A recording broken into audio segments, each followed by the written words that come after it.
give something to someone that you would give yourself. Don't do that. Because there's no value in that. Don't feed someone something that you wouldn't eat yourself. Because there's no value in that.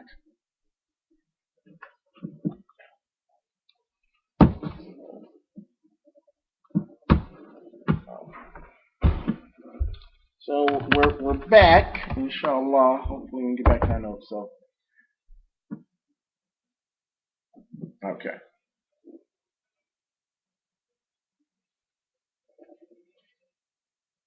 Okay.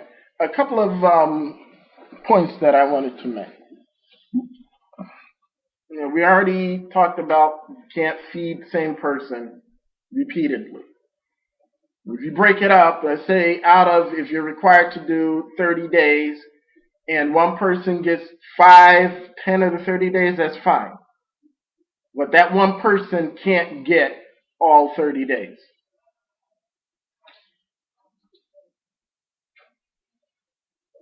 Now, we mentioned that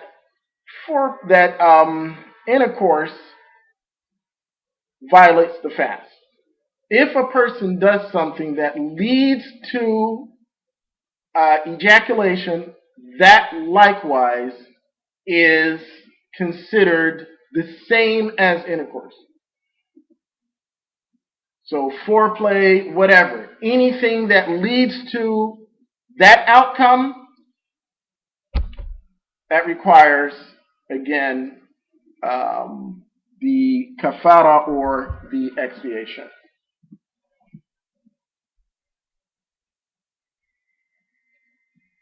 Now that brings us to a few points regarding eating or anything, medication, anything passing the throat or providing nourishment.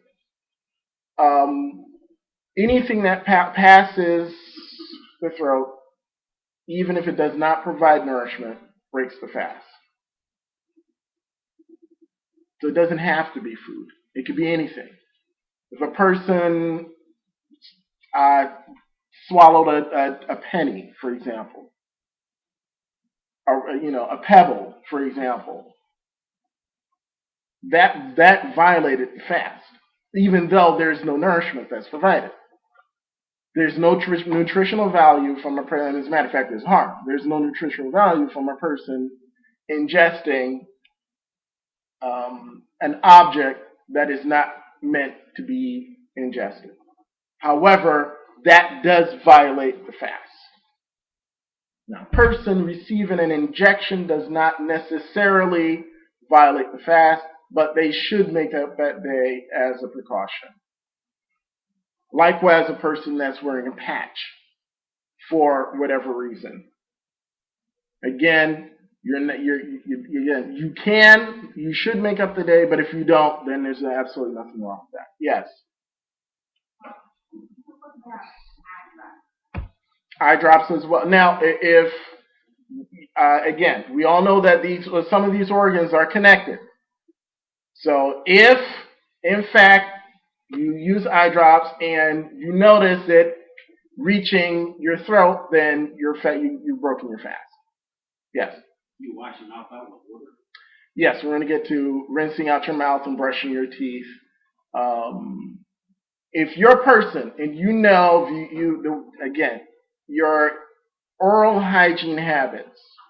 If you're a person, when you brush your teeth, you know that whatever residue is left in your mouth, you know that it goes down your throat, then you don't want to brush your teeth with using toothpaste. Usually you can brush your teeth without using toothpaste or any other substance that will leave a residue that has a tendency to linger in your mouth. You don't want to use that. But if you're not a person when you're brushing your teeth, you're not necessarily in the habit of, say, for example, brushing your tongue. When you brush your tongue, that residue has a way of reaching the back of your tongue, clinging, all that other stuff. And that type of stuff you don't want to do. So you should suffice with brushing your teeth after sahur, before you begin your day of fast.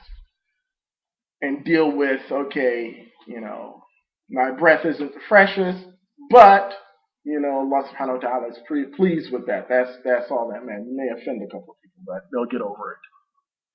Employers may not, but other people will get over it. They'll get over it. And you'll get over it as well.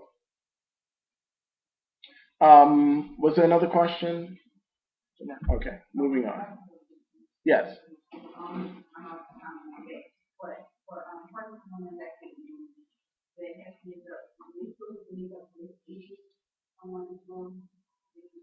Well, the pregnant woman does not. However, the nursing woman does.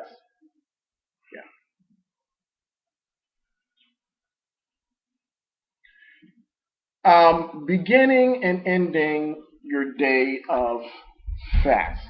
A person should use sunnah to eat as close to Fajr as possible. Eat as close to Fajr as possible and break your fast as soon as possible. So, once the adhan for Fajr is called, let's say the time for prayer comes in, you're home, then you should stop eating. You shouldn't continue eating. If you didn't know, then there's nothing wrong with that. But if you're intentionally eating and you know that the time is fast, then it's a different story. You got to make that day up. Likewise, when you're breaking your fast, it's sunnah to break your fast as soon as Maghrib comes in. A lot of times we use these calendars, and I meant to bring one over with me, where you have the established times or the calculated times for breaking your fast. These times are not exact. So you absolutely have to confirm by visually looking to see if the sun has set. And there are certain signs for that, for the setting of the sun. You want to make sure that the sun has set, because if you broke your fast before the time, you have to make that day up. So say the schedule said that Maghrib came in at 8:15. And in reality, the sun didn't set until 8:20. And say you were 5 minutes early. You were 5 minutes too early, you have to make up that day. Absolutely have to make up that day.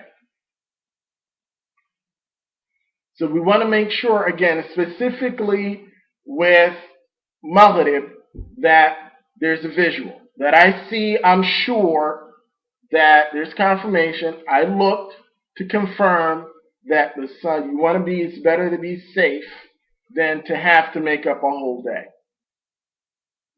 But you want to do that as soon as possible. So what you don't want to do is you don't want to delay breaking your fast. Because that's prohibited.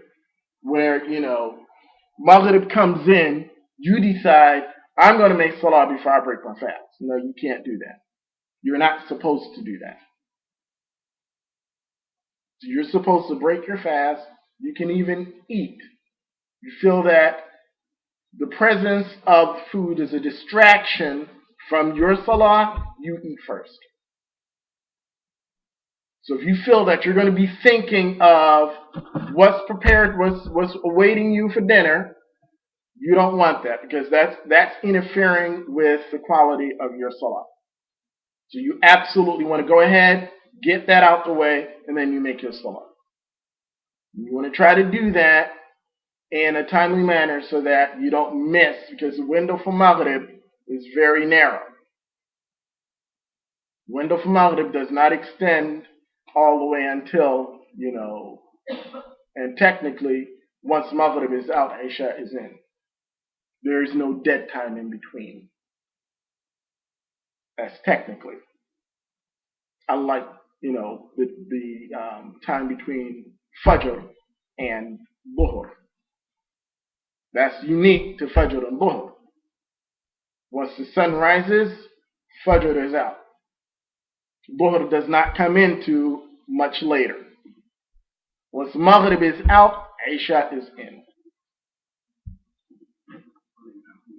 Yes. I just want to mention, and I'm thinking about this, with the time for fun, that is not an exact time to say this, so it may be a difference of 5 minutes. Again, when the time comes, when we stop eating when we're fast. yeah, for that I would rely, unless you're someone who's skilled in recognizing the signs of dawn coming in. If you're not skilled in that, rely on it's easier to see whether or not the sun has set than it is to see whether or not Fajr has come in, because you're looking for certain things, and most of us, and I'm one of those people, I don't know what I'm looking for. When I see darkness, I see darkness. I'm sorry. So we see a little light, we never put we look a lot of times, because sometimes it's if depending upon where you're looking, it's light from the street lights and things like that. Yeah. So And if you're not in a country where you don't have city lights, then you have a problem. Yes, that can be easily confused. So that's the person would have to know exactly what they're looking for.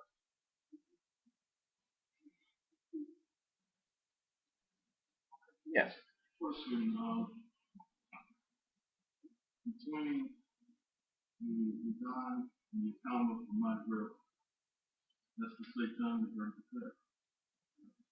That's a safe time, and that amount of time is about 5 minutes. And the way we normally customarily do it, we break the fast and then the Talmud call. Yes. Yes. Yes. Yes.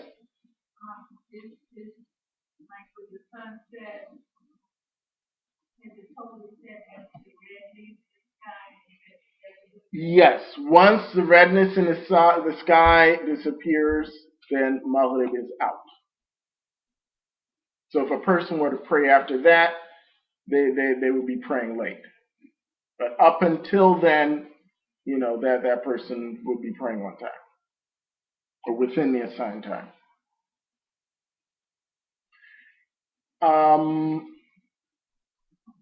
If there aren't any other questions, there are a couple of things pertaining to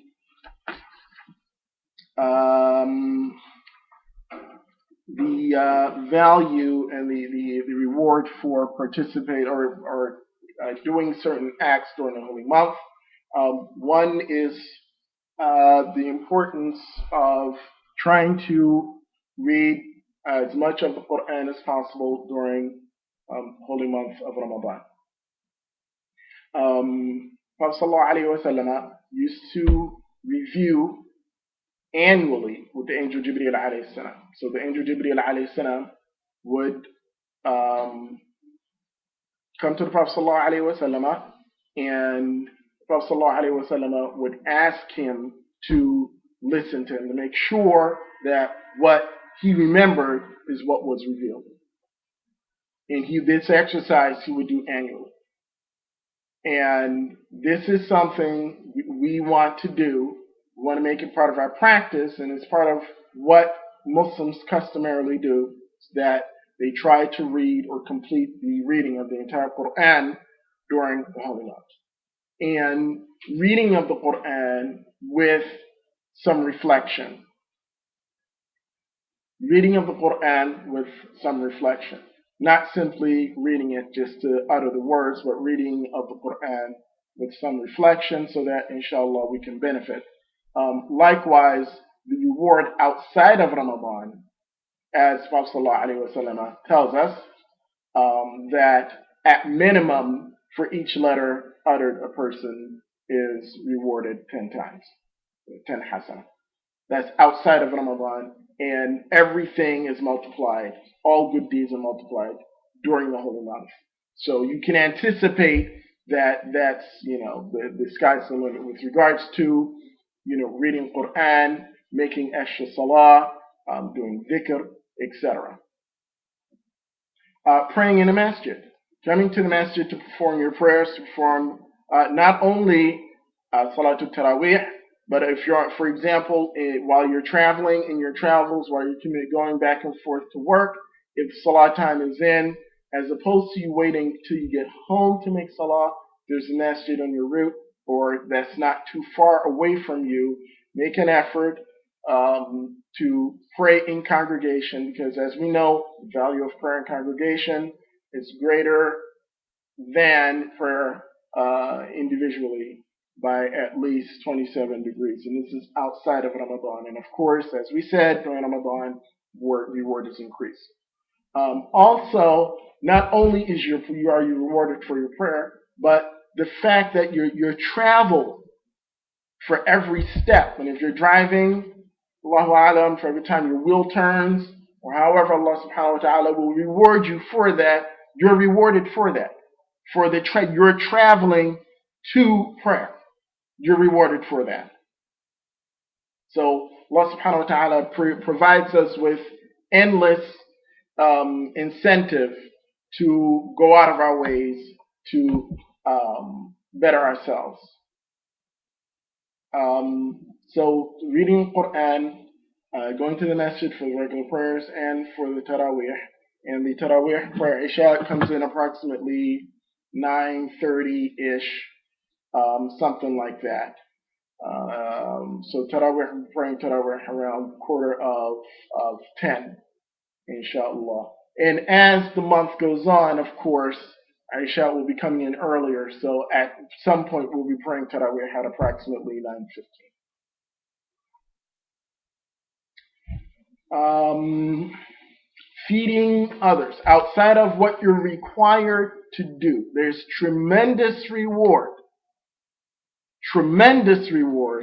in hosting other people for iftar. By hosting, I don't necessarily mean that people have to be in your home, but the fact that you are providing the food. So when you do that, you get the reward of the fast of the day for each person who breaks the fast by eating something that you provided. Can you repeat it? If you provide iftar for a fasting person, you get the reward of them fasting that day. So if you provided iftar for 25 people, you get the reward for you fasting and the reward for those 25 people because you provided iftar for them. So again, there's several opportunities that Allah subhanahu wa ta'ala provides for us to do well, do extremely well. And our focus and goal should be to maximize our reward during this holy month. Yes. For iftar, can you pay somebody else to cook food? Oh, absolutely, because that's something that you're doing voluntarily. Absolutely. Even if it's dates and water. Even if you're providing dates and water, that reward is there for you. You don't have to provide a full course. You don't have to provide that. You're providing dates and water. Person was able to break their fast, you get that reward.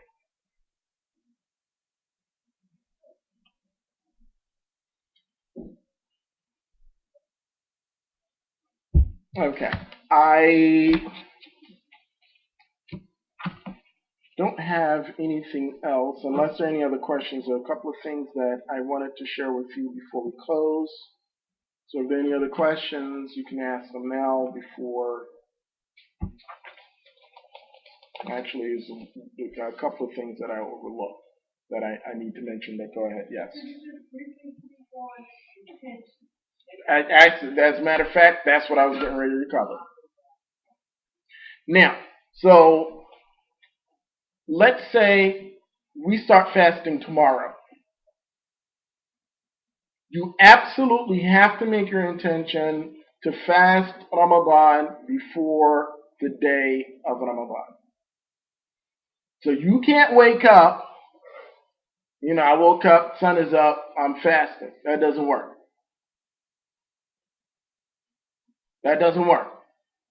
So this evening, before you retire, Or when you get up before Fajr, you have to make the intention to fast the month of Ramadan.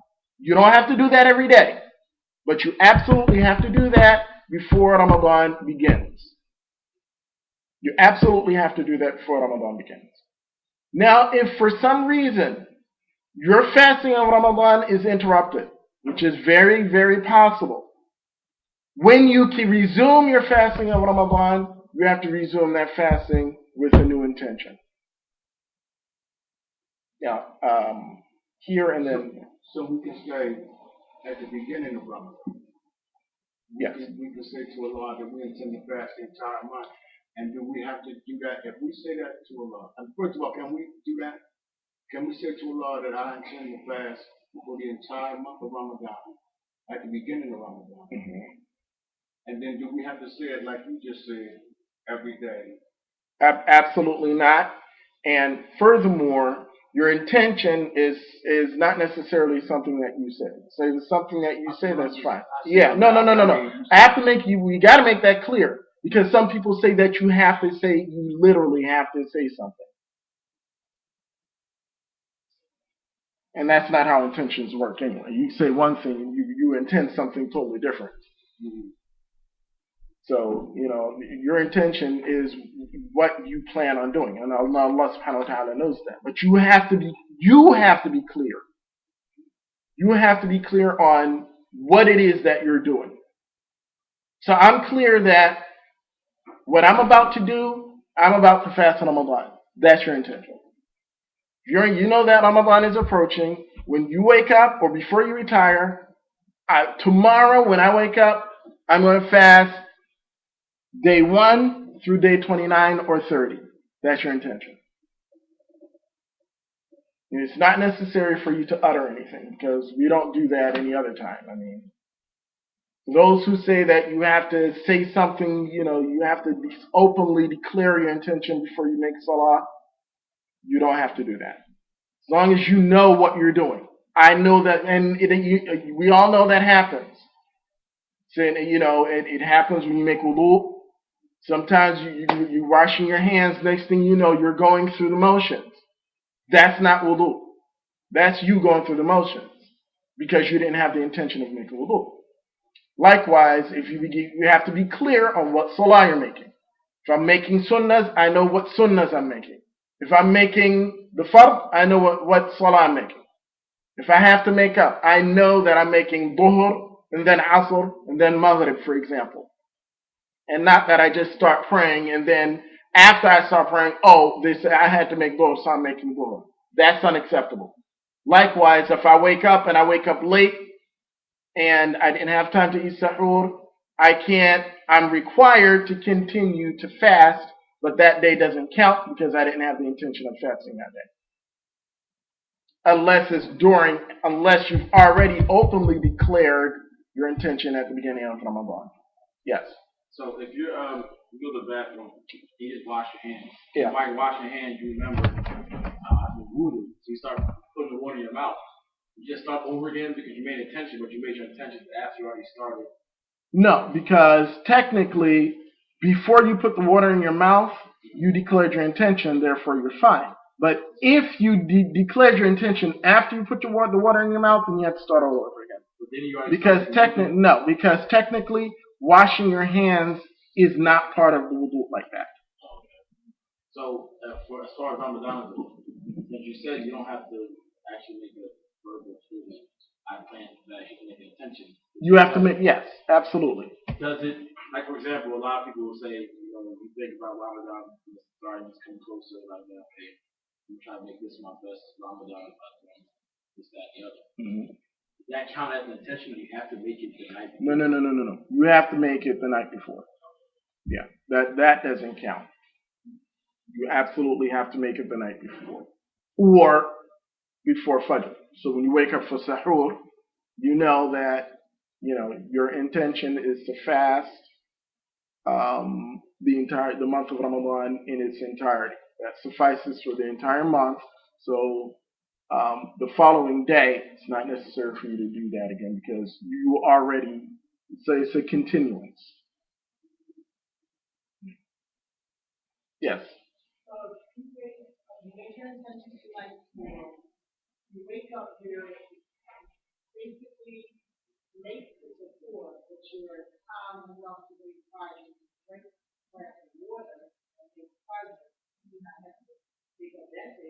Absolutely not.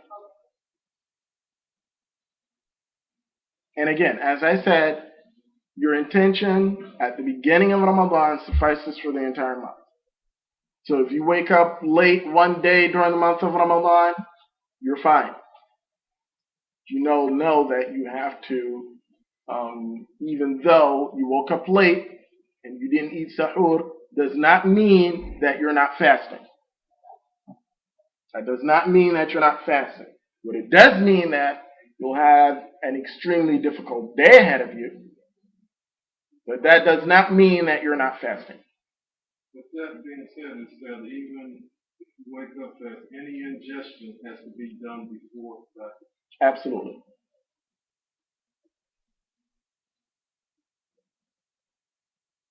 Yes.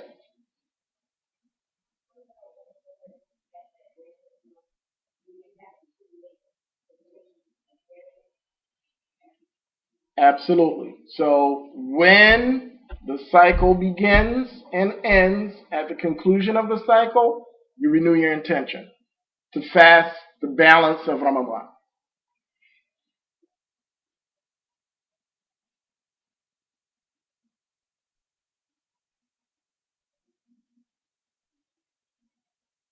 Now, I want to make a quick point about a person who accidentally breaks their fast too early.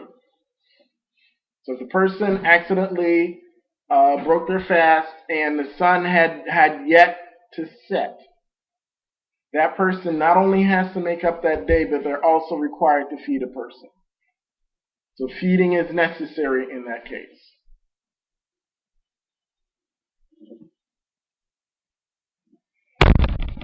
Okay. So if there aren't any other questions, um, in addition to, we will have lectures weekly here at the masjid. The lectures will be immediately after Salat al-Asr. And usually the talim will go from Asr until Maghrib. There will be iftars here periodically. Every Sunday, however, the masjid is sponsoring an iftar. So that is one iftar, that there will be an actual meal here for me. As far as daily, there will be dates and water provided daily. So if you're in the neighborhood, you can come in and break your fast and pray with us. Salatul Tarawih, as I said, will begin approximately 9:45, and we are starting tomorrow. We are not starting this evening. We're starting tomorrow.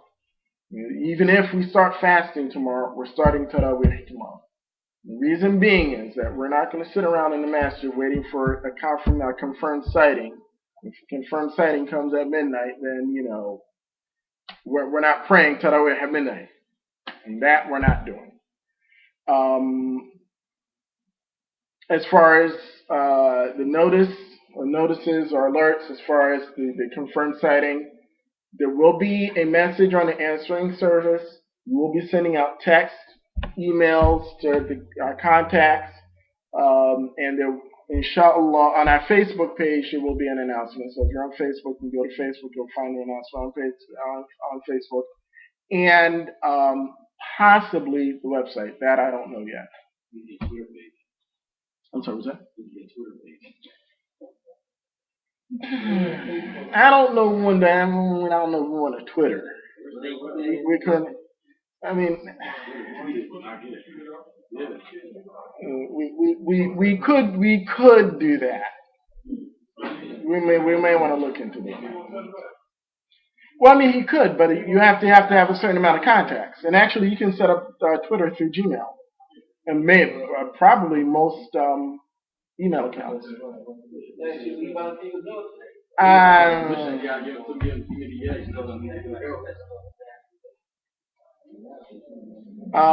Okay, so that's the beginning of Ramadan. We had the iftars. Oh, if you're interested in hosting an iftar, you can go to our website and submit a request for that. Okay, this year we will have a calendar posted, inshallah, by tomorrow, but you can't simply write your name in. That you can't do. You have to go online and submit your request. And the web address is on the back of the Ramadan booklet. So it's on the front page, can't miss it. It's at the top of the page. All you have to do is click on the link. The page will open up where you'll submit your request of what day and what you would like to do.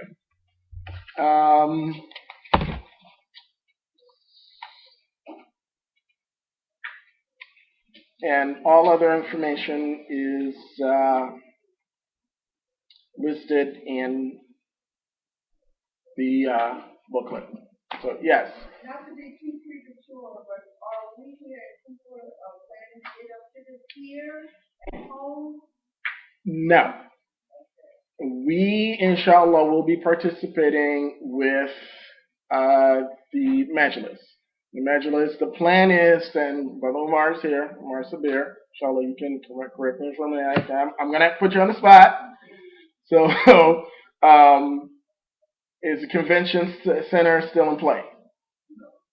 Okay, then I guess we will be planning for, we have to do, so it's no longer in play. That's confirmed, correct, Omar? Okay. So we will be planning for our Eid, and our Eid will be here in the masjid.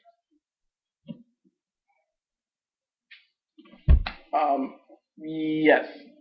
The night of power.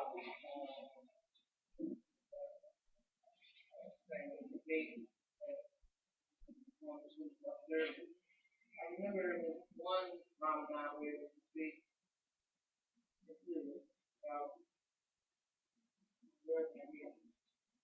That something that happened here. People want to stay the night. Mm-hmm. And then there was an announcement about making having a party or something like that. And they missed everybody back. Having a party?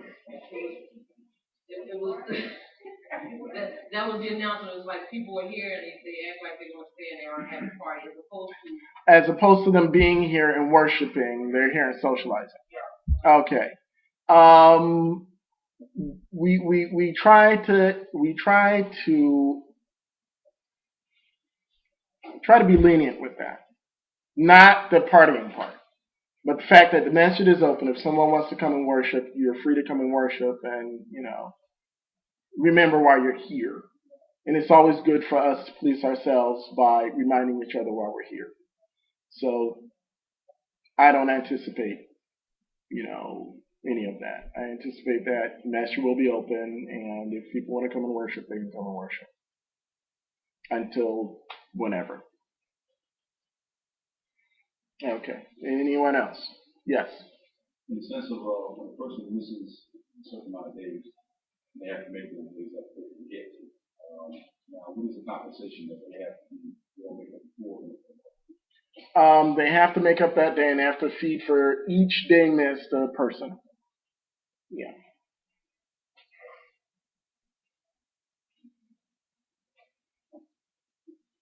All right. Anyone else?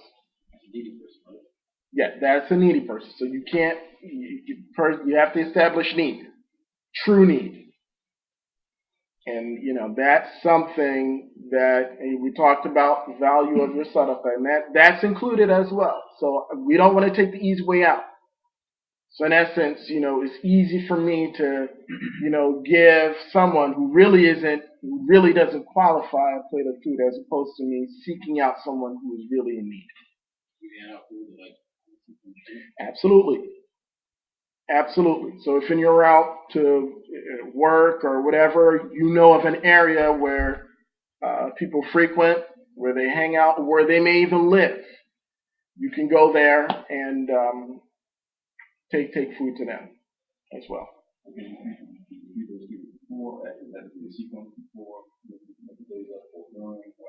The sequence isn't important. No.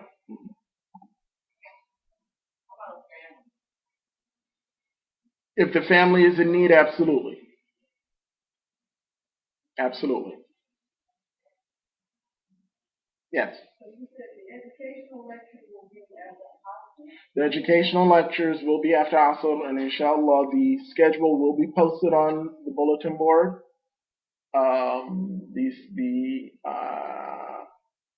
The topic, the date, and the name of the lecturer, as well as the schedule for the Tarawih prayer will also be posted as to who's leading what night.